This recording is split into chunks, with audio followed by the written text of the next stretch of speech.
Now, there is no doubt that the ICT ministry, oh, Dr. Vaji, I'm coming now to you. The ICT ministry is doing tremendously, well.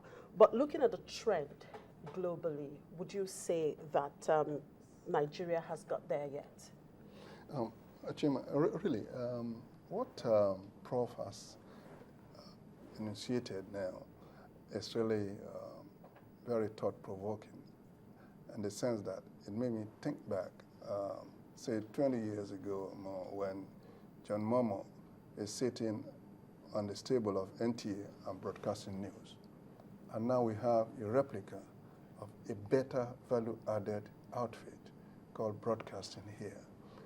What Prof is saying is that really, probably we will have had 20 channels television competing on a higher scale, like we have in New York, and radio stations, everything booming at the center. Now to come to your question, yes, the ministry have done well, but how well is the expectation of Nigerians of 170 million people? What Prof is saying that those things that are happening in clusters supposed to be in a convergence knowledge city. Lagos has really lost ground in having information technology parks that are existing in India more than 30 years ago. Places like Bangalore, Mysore, and the rest of it, where you have a convergence of about 100,000 people, resident, like a boarding house, developing software. 100,000. They live there, and they work there, and they brainstorm to bring the best of what knowledge can do for India. What we are saying is that those are the critical parts that we have left undone. Though it's not too late, because what we are earning in oil, how much is that compared to what we can earn from knowledge? When you converge knowledge, it replicates itself. All you have to extract and explore and extract over time.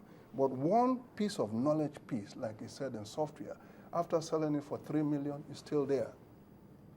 After selling to another client, is still there. So with one piece, you can sell up to 1 billion.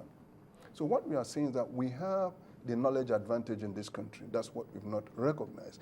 The database of schooling over time and the English language that has permeated the internet and the global information technology ecosystem is a big asset to Nigeria that we've not turned around at all. And this is the time we need to recognize those who can turn it around, those who have created a model that is you can visibly see, as a pathway to success that has really become a centrifugal force to energizing, accelerating the development of economics and development in this country.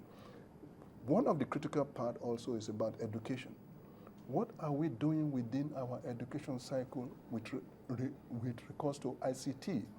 That is where really ICT resides in other countries. ICT doesn't reside in the industry. It's a misnomer that the industry is teaching education today in Nigeria.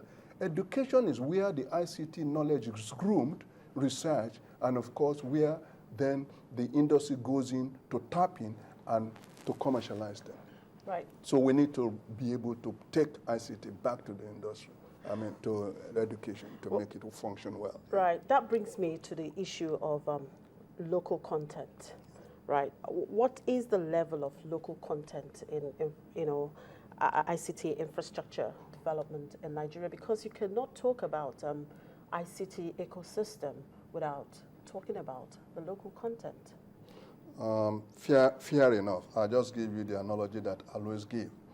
If you take the medical field, the orthodox medicine and the traditional medicine, you can measure them by tomb of rule. How many hospitals and primary health care do we have in this country? How many population do we have? How are the other people cared? What is the alternative medicine doing? So what I'm saying in local content is because we see software flying in the bank, they are sold by foreigners. You've not seen that 70% of unhard software that are doing critical things here and there. So what we are saying is that create a convergence model for them, and then you can capture everybody, and the local content, of course, will go up. And indeed, the local content is so critical because of the future security issues of this country. If you allow foreign softwares to permeate your banks, to permeate your telecoms, to permeate government and broadcasting, you become a digital colony of the future. This is the issue where the capacities must be built at a local. Indeed, you need to do retooling of the workforce of the Nigerian economy, ensuring that doctors must do ICT, economists must do ICT, blacksmiths can even do ICT to create software that can do modeling and remodeling of materials and substances. So what we are saying now is that ICT has become so critical and the center of gravity that will lead to the future survivability of Nigeria.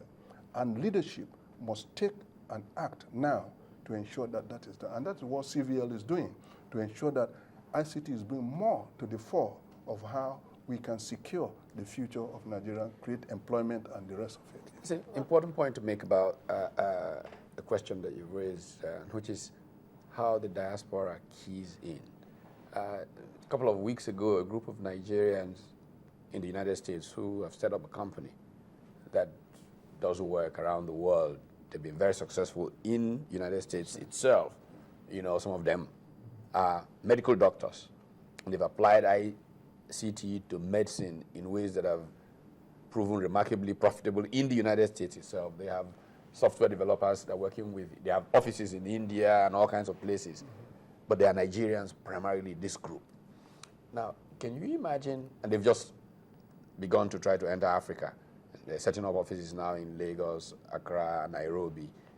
If they, having come out of this country, this continent, working locally, if they find well-trained young people that they are developing and working with to do local software development, the impact both in terms of export of what comes out of here, the impact in terms of localizing what Nigerian institutions use. He made the point about banks and even the airlines and all of them, the challenges that they face, the issues of cybersecurity and all of those that are peculiarly local, that you will then come back to what happened to India and the critical role that the Indian diaspora played in waking that up. But none of these will happen as they should if we don't get these sectors in focus, which is why we are trying to recognize leadership possibilities in sectors and what opportunities there are to make for, you know, a quantum leap in terms of the possibilities of those sectors. And it's therefore not by accident that we are starting with first celebrating the ICT sector.